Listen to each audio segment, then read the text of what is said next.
Kung kayo ay magpaparehistro ng motor, tamang-tama para sa iyo ang bidyong ito, Lods.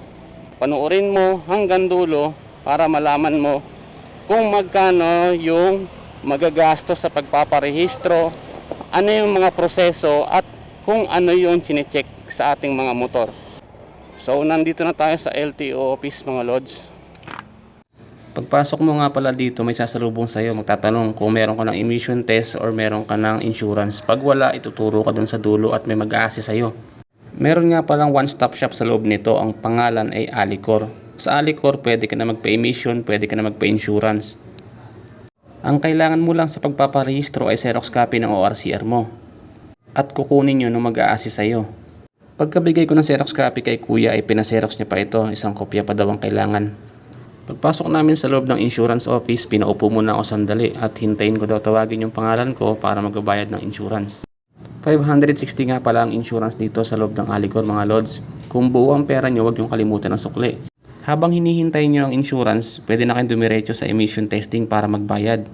700 naman ang kailangan yung bayaran dito mga Lods. Lagi nyong tandaan mga Lods, huwag yung kakalimutan ng sukli lalo pag buo ang pera nyo. So after ko nga pala magbayad dito, binigyan na ako ng number kung saan ako magkapatesting para sa emission. So ito nga pala yung motor ko mga Lods. Ito nga pala si Sir na nagtitest ng ating motor. So dito sa smoke test or emission test, pag walang problema yung motor nyo, pipirmahan agad yan ni Sir. At after ko dito kay Sir, ibabalikan ko na yung aking insurance. So pagkakuha ng insurance, dumiretso na ako sa table ni Sir para kumuha ng form para sa inspection.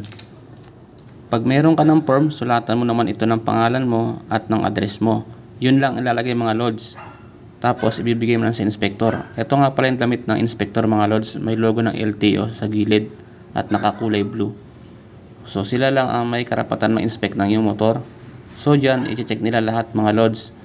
Headlight, backlight, turn signal lights, left and right, preno at busina.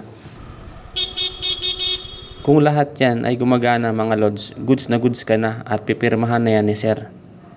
Ang sunod mo naman ay pupunta ka sa table nito ni Sir na mag-check naman ng iyong mga papel kagaya ng insurance, emission test at ng inspection form.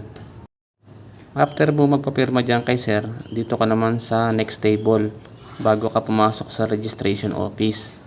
So i-check ulit yung papel mo at etong si Sir ang magbibigay sa iyo ng number kung saan ka pupuntang counter. Pagkatapos ma-check lahat ng requirements mo mga Lods, so bibigyan kayo ng stub, may number doon. Kung ano yung number nakasulat, doon lang kayo pupunta na counter. Pagdating nyo doon sa counter na naka-assign sa inyo, itaob nyo lang yung papel nyo mga Lods at may kukuha ng stub nyan. At hintayin nyo na lang tawagin kayo para magbayad. Mabilis lang yan mga Lods, hindi na rin kayo magtatagal dyan, sandali lang. Eto, tignan nyo. Pagkaabot ko nga ng bayad, maya konti, binigay na rin sa akin ng OR. Napakabilis ng proseso ngayon. Nakapagparehistro na agad tayo ng motor. Wala pang isang oras. Kudos dito sa LTO sa Barte, no? Pag nagparehistro kayo ng motor mga Lods, after nyo makuha yung OR, ipa-Xerox nyo na kasama ng CR. So eto na siya. Tapos yung original, itabi nyo lang sa bahay. So eto naman yung ating insurance mga Lods. Eto nga pala yung mga nagastos ko. Insurance 560, emission test 700, registration with penalty 545, total 1806.